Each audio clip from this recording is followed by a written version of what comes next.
Namaskar, I am Madhu Kakar, a student of Masters of Science in Vedas and Vedic Wisdom, semester 4. PNR number is 22110208, and my subject is Upnishad part 4, and the topic today is characteristics of a Jivan Mukt. Jivan Mukt means a person who is liberated while still alive. It is derived from the Sanskrit words Jivan, meaning living, and Mukt means free. In Vedanta and Yoga traditions, it is described as a free soul who has achieved self realization and inner freedom while remaining in the physical body. A Jivan Mukt is different from a Videha Mukt. A Jivan Mukt is liberated while still in the body. On the other hand, a Videha Mukt is liberated upon or after death. A Jivan Mukt is active in the world without mental bondage of with the body, and while a Videha Mukt is completely free from physical rebirth and bodily limitations.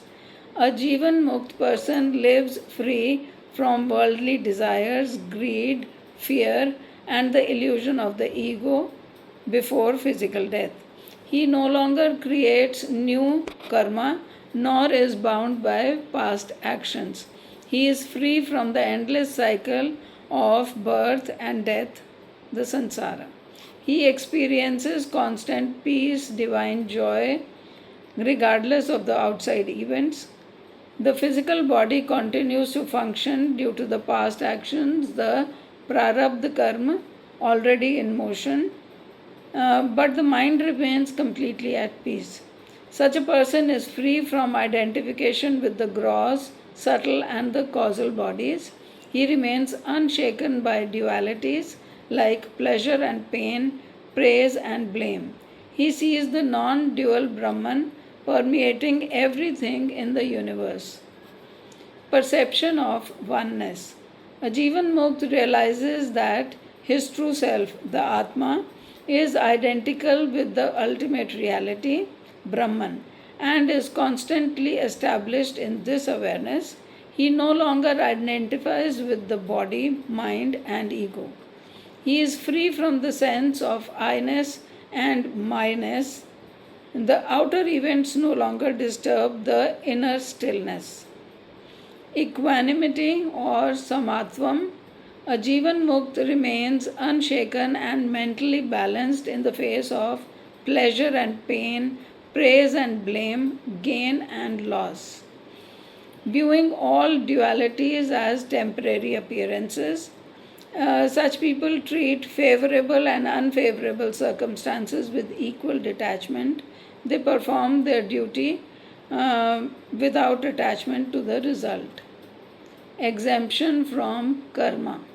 While their body continues to experience the effects of past karma, prarabdha karma, until their death, they generate no new binding karma, agami karma, because they act without egoistic desire or attachment to result.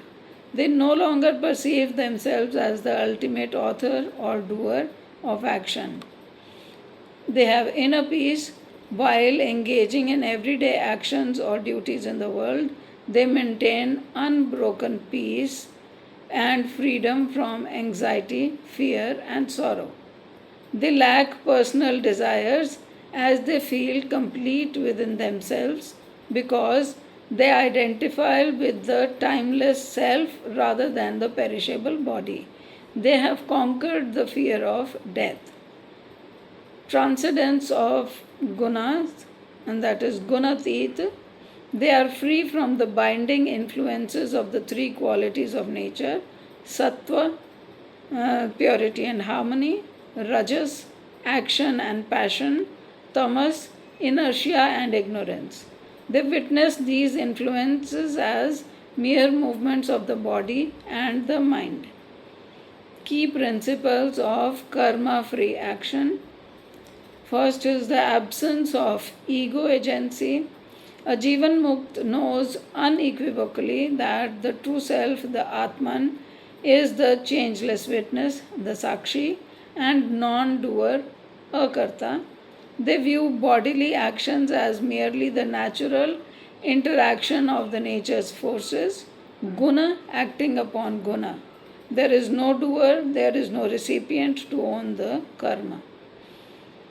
Second, desireless action, nishkam karma.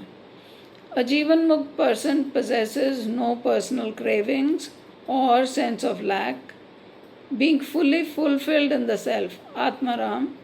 Their actions are prompted by duty, that is dharma, compassion, or the immediate needs of the moment rather than personal gain.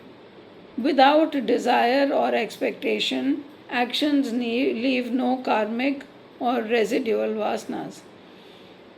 Third point, burning seeds. The fire of direct self knowledge, Jnana Agni, burns these karmic seeds. An action performed by Jivan Mukt is often described as a roasted seed. It retains the appearance of an action, but it can no longer sprout into karmic consequences. The analogy of the potter's wheel, prarabdha karma, to explain how a Jivan Mukt moves, acts, and talks in a physical world without creating new karma, the Advaita Vedanta uses the classical analogy of the potter's wheel. When a potter finishes shaping the pot, he stops spinning the wheel. However, due to the previous momentum, the wheel goes on spinning for some more time before it stops. Similarly, a Jivan Mukta's physical body continues to act in his life. He does the work in the allotted lifespan, and that is based on the prior motion till he dies. The body eats, walks, speaks, and eventually dies based on the momentum, but the Jivan Mukta produces no agami karma, future karma, during this remaining time because the mental engine of ego and desire has been turned off. Thank you.